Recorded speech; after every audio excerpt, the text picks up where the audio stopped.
Muy bien, seguimos con esta segunda parte, explicando algunos conceptos muy importantes, realizando choice y de forma paralela fundamentando las respuestas. Se entendió entonces las fuerzas elásticas pulmonar, que siempre quiere colapsar a 1200 mililitros, y la torácica siempre expandir a 3500, por eso esa lucha de fuerzas. Pero en los últimos ejemplos que coloqué, ambas pueden ir del mismo lado o de forma, sí, del mismo lado, para adentro o hacia afuera. Y ese concepto también lo toman muchísimas veces. Muy bien, Dani, dijo que sí. A ver, los demás, bien. Muy bien, muy bien. Siguiente pregunta. Sigan con su lapicera y anotando. Vamos. Pregunta número 5. Esta no la voy a leer porque es bastante larga. Así que tienen un minuto. Vamos.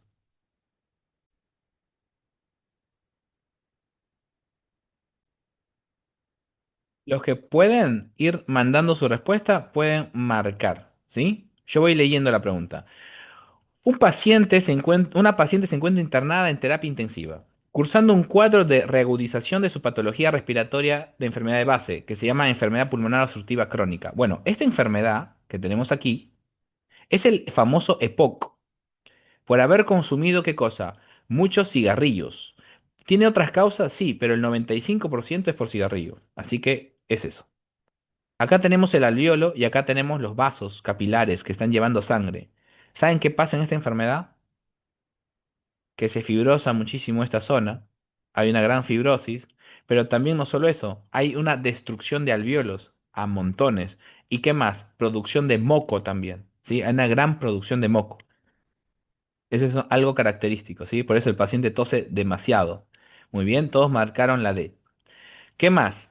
Dice que presenta el paciente, ¿qué es esto? Un pH de 7,26. Los pHs normales van de 7,35 a 7,45. O sea, ¿qué tiene este paciente? Acidosis. ¿Bien? ¿Se entiende esa idea? Hasta ahí, todos de acuerdo conmigo, ¿no? Si están en mi contra, pueden hablarlo también. Capaz me puedo confundir, ¿eh? Bien. ¿Qué más tiene este paciente si tiene una presión de arterial de oxígeno de 55? ¿Qué tiene? ¿Alguien me puede responder rapidísimo ahora? Porque, Insuficiencia ¿cómo, respiratoria. cómo se llama? A ver, escuché. Insuficiencia Muy bien, perfecto, muy bien. En las clases dijimos que la hipoxemia es menor a 80 milímetros de mercurio, pero cuando baja por debajo de 60 se llama insuficiencia respiratoria. Perfecto. ¿Cómo está la presión arterial de CO2? ¿Aumentada o disminuida? ¿Cómo está? Ahí escribieron. Bien, dice aumentada alta. Bien. Aumentada. Porque el valor normal es de 40 más menos 5, o sea, 35 a 45. Entonces yo puedo decir que la presión de qué? De CO2, ¿cómo se encuentra? Aumentada. Muy bien. Y de bicarbonato está aumentada, disminuida. ¿Cómo está? normal. Normal, porque su valor normal es 24 más menos 2. Así que está normal. Podemos decir entonces, como este es un ácido, que este paciente que tiene una acidosis que respiratoria causada por la acumulación de CO2. ¿Se entiende? Ahora, ¿compensada o no compensada? ¿Mm? ¿Qué creen? ¿Compensada o no compensada? Bien, Vale escribe el bicarbonato no compensado porque está normal. Perfecto, respuesta correcta. Como el bicarbonato está normal, porque el bicarbonato debería aumentar para compensar el CO2, aquí no compensó. Entonces tenemos una acidosis respiratoria no compensada. Muy bien. Ahora, ¿cómo está este paciente? ¿Su respiración les parece normal o está alterada la frecuencia respiratoria? ¿Cómo está? Alterada, aumentada. ¿Saben cómo es este paciente? Este paciente en un minuto está respirando muchísimas veces. ¿Cómo está el CO2? Debería perderse, porque cuando hay una taquipnea, que se llama aumento de frecuencia mayor a 20, ¿el CO2 se pierde o no se pierde? ¿Debería o no debería perderse? ¿Mm? ¿Qué piensan? Debería estar disminuido el CO2, ¿verdad?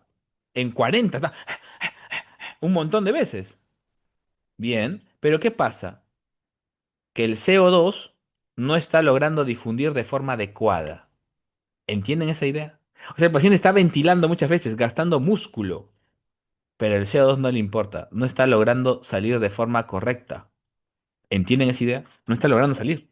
Por eso se está acumulando. ¿Se entiende?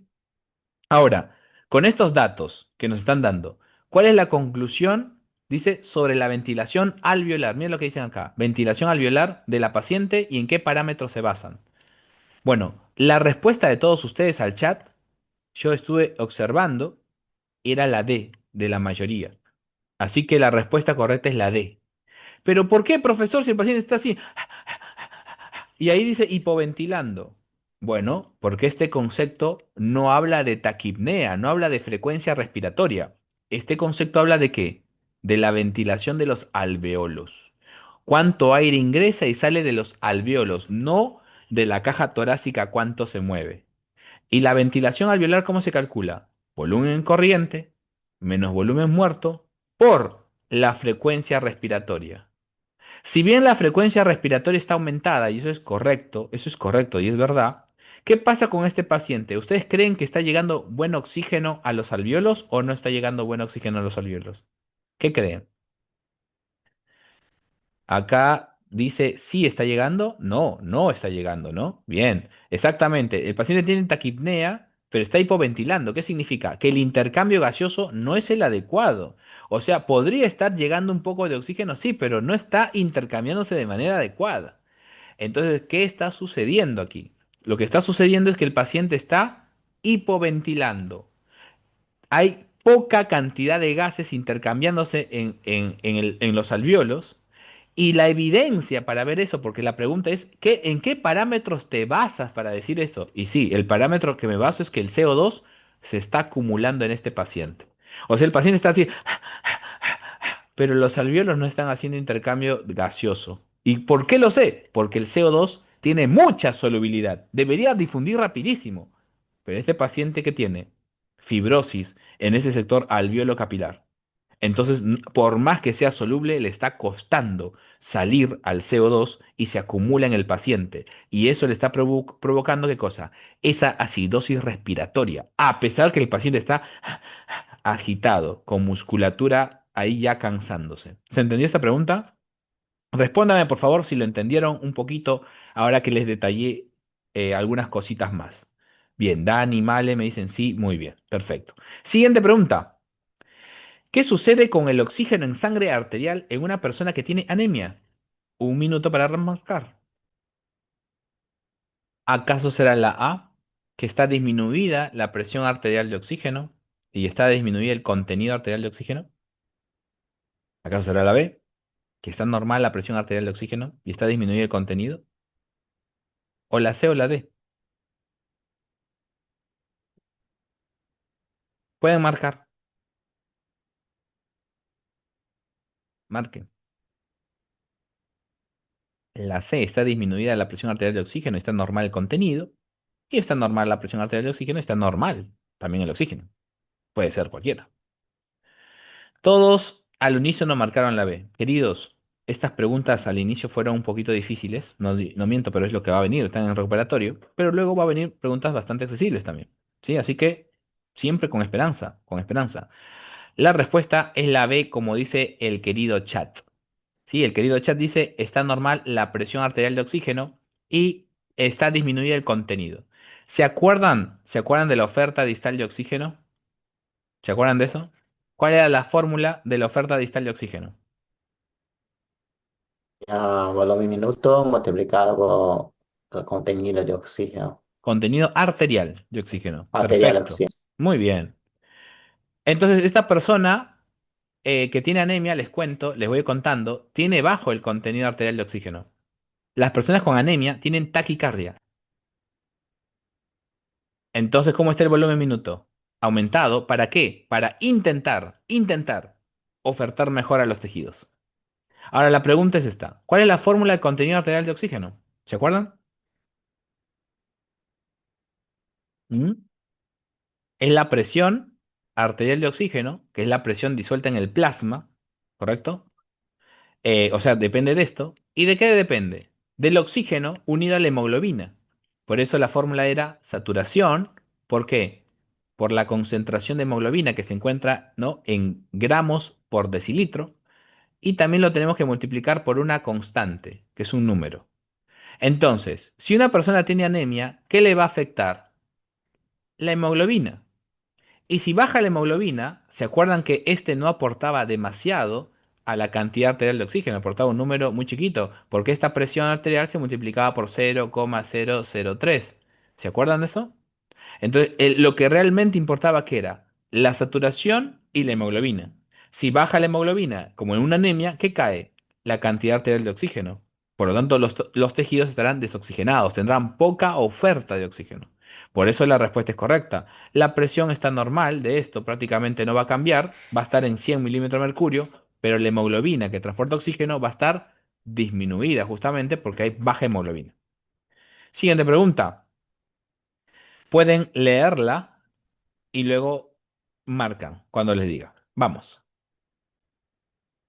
Entonces, mientras voy leyendo, un montañista entrenado asciende en forma gradual hasta alcanzar una altura de 5.500 metros sobre el nivel del mar. O sea, se fue bien alto, ¿no? Pregunta, cuando uno está muy alto, ¿hay más presión o menos presión? ¿Cómo es? ¿Más o menos presión? Hay menos. Perfecto, hay menos. Porque a nivel del mar es una atmósfera de presión, 760 milímetros de mercurio. Pero a medida que ascendemos, la capa de aire es menor, por lo tanto hay menos presión. Por lo tanto, seguimos leyendo. A dicho nivel, la presión barométrica es de aproximadamente 380. ¿Qué es la presión barométrica? Es la presión atmosférica. Ya no es de 760, es la mitad prácticamente, ¿no? Claro, 380, la mitad. Y el porcentaje de oxígeno es la misma.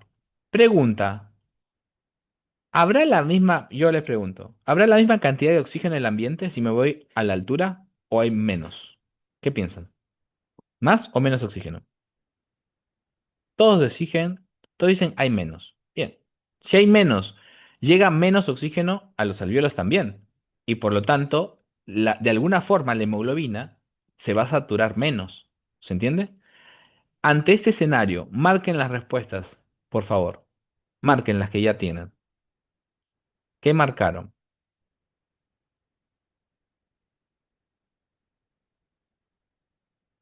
No tengan miedo, márquenlas. Dice la letra A, A, C, C, A. Ok. Tres marcan la A, dos la C. A ver, aquí último. Marcaron dos más la C también. Ok. La C también. Ok. ¿Puede ser cualquiera? Sí, puede ser cualquiera, no hay problema. Me está confundiendo mucho. Ok. Por dos, bien. A ver, esto es muy fácil cuando ustedes estudian esto. Miren acá. ¿Cómo se calcula la presión alveolar de oxígeno? ¿Cómo se calcula? No es la fórmula presión inspirada de oxígeno multiplicado por la presión atmosférica menos la presión de vapor de aire menos la presión de CO2 dividido R. ¿No es así la fórmula? ¿Sí o no? Bien. Vamos a calcular primero esta. Acá no es presión, perdón. Aquí es fracción. ¿Por qué? Porque aquí es fracción. Porque todo esto de aquí es la presión inspirada de oxígeno. Todo esto de aquí. Entonces, ¿cuánto vale la fracción 0,21 o no es 0,21? ¿Vamos bien? La presión de vapor, ¿cuánto es? 47. ¿Cuánto es la presión atmosférica normalmente? 760. Pero ahora no vale 760. ¿Cuánto vale? 380. 380. Bien, agarran la calculadora todos y vamos a calcular, ¿sí? Sería entonces 380 menos 47, eso me da 333 y ahora lo multiplicamos por el 21% que es 0,21. ¿Cuánto es la presión que llega de oxígeno aproximadamente a la vía respiratoria? A la vía respiratoria, no a los alvéolos todavía. ¿Cuánto es? 69,9. O sea que prácticamente ¿cuánto llega? 70 milímetros de mercurio. ¿Cuánto más o menos llega a las vías respiratorias de oxígeno? Vamos a ponerle ahora 760. ¿Qué les parece? Lo normal. Sería entonces 760 menos 47, eso me da 713 y lo multiplicamos por 0,21. ¿Saben cuánto me da? que a la vía respiratoria llega a 150 aproximadamente milímetros de mercurio. ¿Entendieron? Escúchenme. Cuando es normal, llega a las vías respiratorias 150 de oxígeno. Y cuando llega el alveolo, como está el CO2, ahí baja a 100. ¿Entendieron o no? O sea, 150 en vías respiratorias y cuando llega al alveolo, cuando se mezcla con CO2, baja a 100. ¿Correcto? Bien.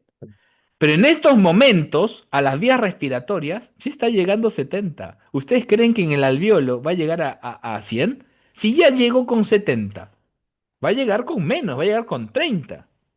Ujú. ¿Entienden esa idea? Le tengo que restar el CO2 ahora.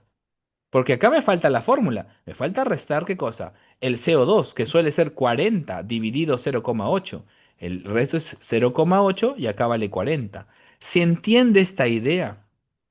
O sea, ¿cuánto oxígeno va a llegar a mis alvéolos? Muy poquito, muy poquito. Bien. ¿Se entiende esta idea o no? Entonces, Ujú. ¿cuál es la respuesta correcta? La respuesta correcta en este caso es la A. ¿Pero por qué? La presión en el CO2 en la sangre arterial de este sujeto va a ser menor que 40. ¿Saben por qué? Porque el primer reflejo de la hipoxemia, cuando cae el oxígeno, ¿qué es cuando cae el oxígeno? Se activa los quimioreceptores Bien. periféricos que detectan caída de oxígeno. Eso va a hacer que la persona que hiperventile, aumenta la ventilación alveolar. Y si los alveolos ventilan más, ¿qué va a pasar? Va a ganar la persona oxígeno y va a perder CO2. Y si el paciente Bien. pierde CO2 en la ventilación por altura, la persona va a tener menos de 40 milímetros de mercurio en su sangre. ¿Se Ujú. entendió o no se entendió? ¿Sí? Ok. ¿Lo han entendido eso? Entonces, una persona en La Paz, Bolivia, ¿sí? Como estoy hablando, entonces, ¿qué va a tener? Hipoxemia. Anoten, hipoxemia. Estimulación de quimiorreceptores periféricos porque detectan caída de oxígeno. Estimulación de la ventilación alveolar. Va a comenzar a ventilar mejor los alveolos. ¿Para qué? Para capturar más oxígeno, porque en el ambiente hay poco oxígeno, pero al hacer este mecanismo de hiperventilación, el paciente va a sacar el CO2. Entonces va a haber una caída de CO2 tanto en sangre venosa y arterial. ¿Entendieron esta idea? Muy bien. Sí. Continuamos. Número 8. En el caso de que los quimiorreceptores centrales, ¿cuál es el estímulo más importante para incrementar la ventilación? Vamos, marquen la respuesta. Pueden ir marcando. ¿Será acaso la A, el aumento de la presión parcial de CO2 en la sangre arterial? Disminución de la presión parcial de oxígeno en sangre arterial.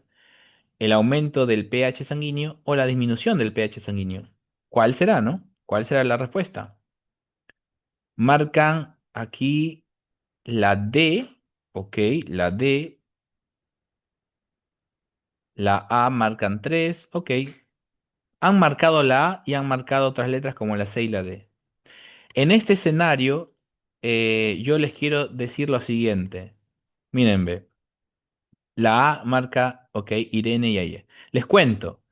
Los quimiorreceptores, ¿sí? Los quimiorreceptores a nivel periférico, lo que detectan es la caída de oxígeno, ¿sí?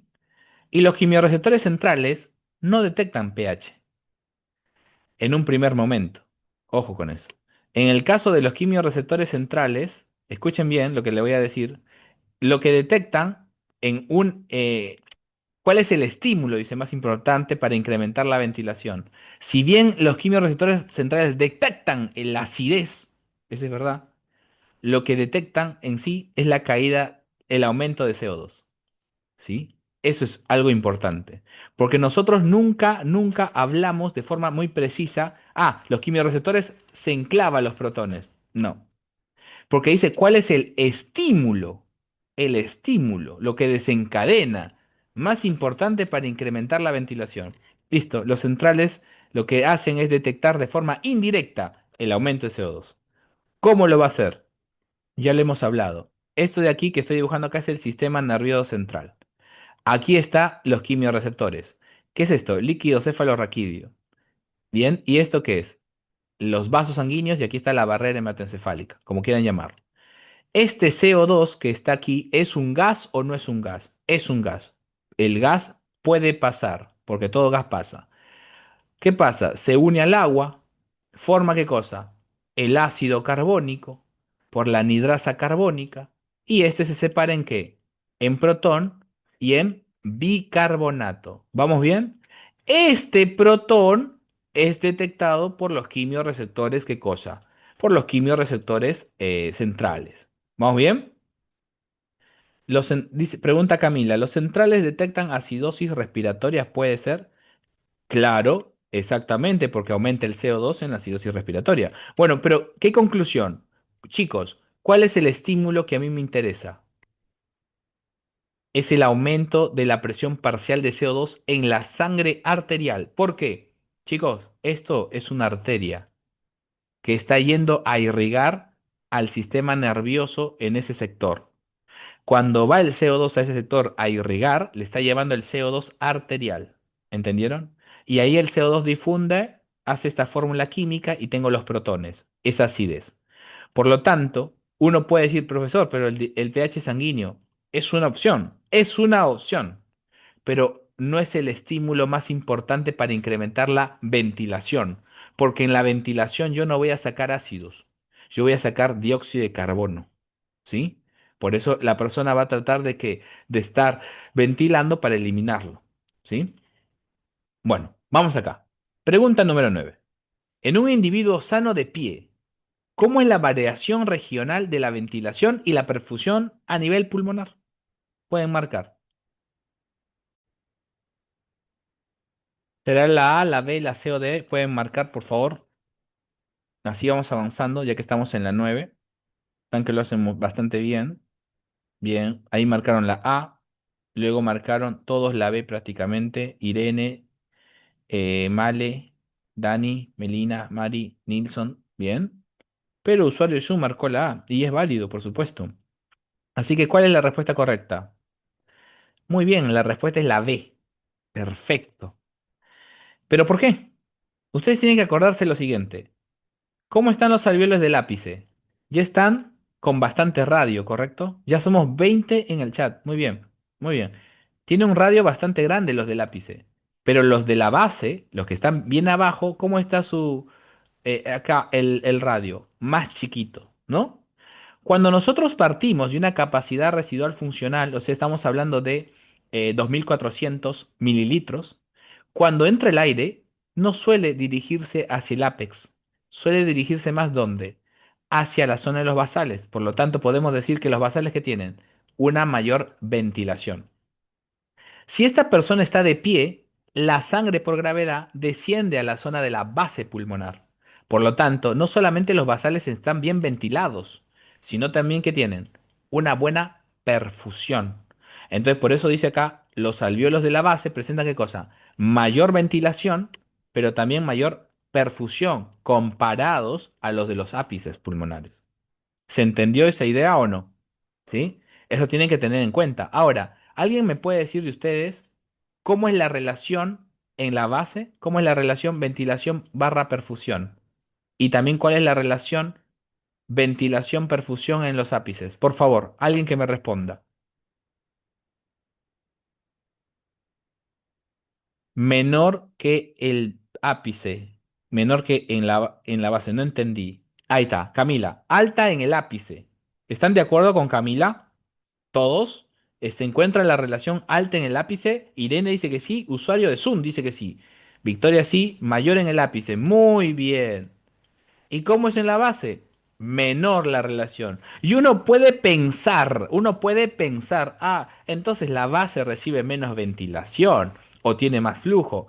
No, las bases reciben mucha ventilación y mucha perfusión, solamente que la perfusión es mayor todavía. O sea, recibe muy buena sangre. Y eso hace que la división matemática de numerador y denominador me dé bajo.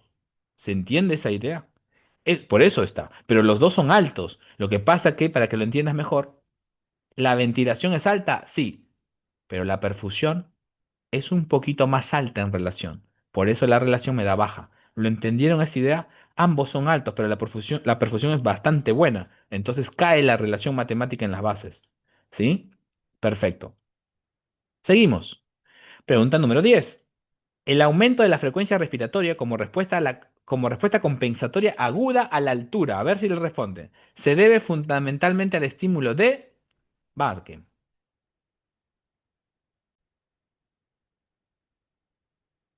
¿Acaso se debe a los varoreceptores que sensan presión?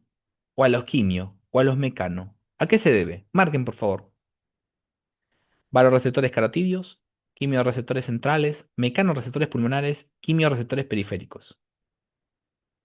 ¿A qué se debe? Respuesta compensatoria aguda. Aguda, o sea, cuando todavía no climatizó el paciente. En el momento agudo. En el momento agudo. ¿Sí? A ver, ya está en el chat. Qué lindo el chat.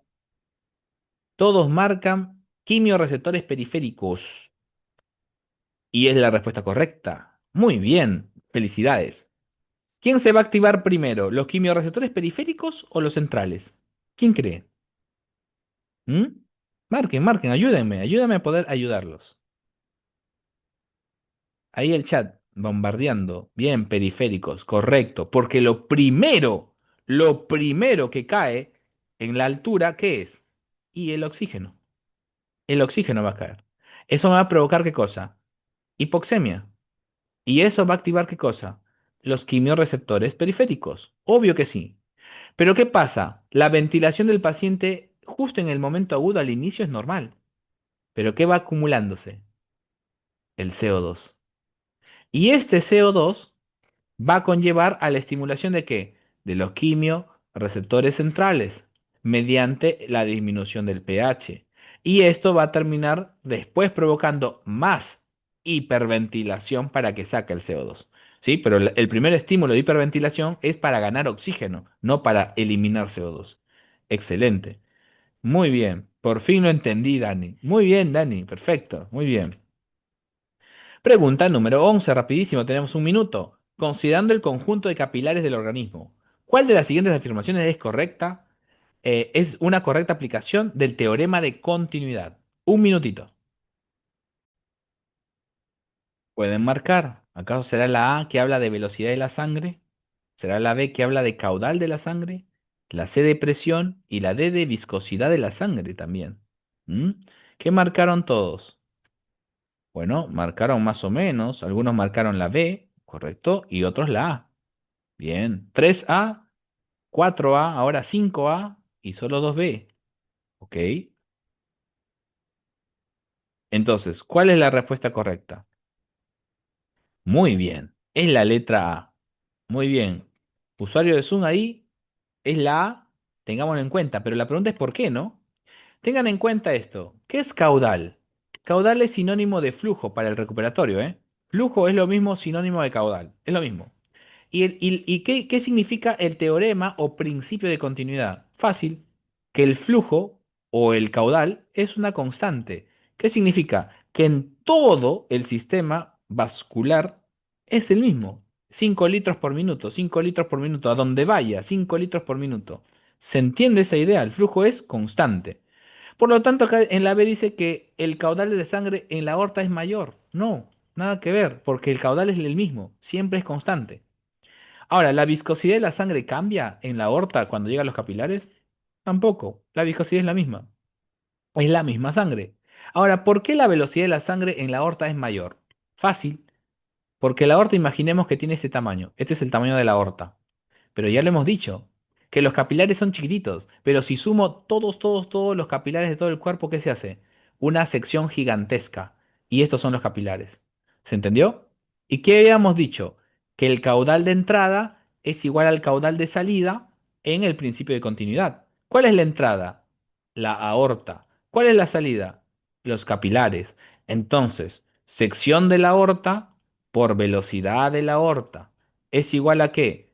Sección de salida por velocidad de salida, que es de los capilares. Entonces, ¿cómo es la sección de la aorta?